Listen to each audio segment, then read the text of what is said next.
So a man is out in his backyard working on his garden. He's just started to develop the garden of his dreams. In his mind, he knows exactly what he wants to make in this garden. And he's already visualizing, like a year later, a year and a half later, what a beautiful garden it'll be.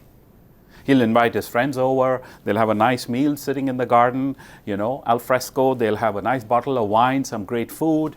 He's already visualizing all that, and he's motivated by that. So he's on his knees working in the dirt and doing his flowers. And then suddenly he hears a noise coming from the neighbor's house. And it seems to him the neighbor's also working in his garden. There's a fence separating the two gardens. So he stops doing what he's doing, and he gets up and he walks to the fence. And he leans over to the fence and he looks at the other neighbor's garden, and he realizes, sure enough, his neighbor John is in his garden working on his flowers, on his flower area, the flower bed.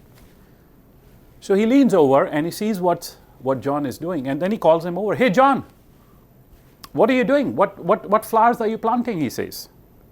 Now John looks over and he sees his neighbor standing on the fence talking to him, and he looks back down and he continues to do his work. And he, of course, answers back politely, and he says, well, I'm planting so-and-so flowers. But this man now starts to give him some advice on how John, his neighbor, can make his garden better. And what he's doing wrong, what he's doing right, how he can reshape the garden, or perhaps the flowers he's planting is not good. It can be better if he does it in a certain way. He starts to offer free advice. He starts to give him all his thoughts, his opinions, his suggestions. In the meantime, his neighbor John continues to work on his garden. Before he knows it, half an hour has passed by. And suddenly he realizes that he has spent half an hour giving advice to his friend who never asked him for the advice. And it's half an hour that he has taken away from working on his own garden. This is a very important lesson for all of our life. Instead of focusing on making our life better, many of us are more concerned about what other people are doing.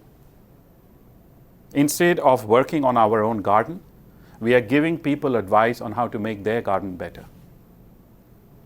If you want to develop a mindset for maximum results, tend to your own garden.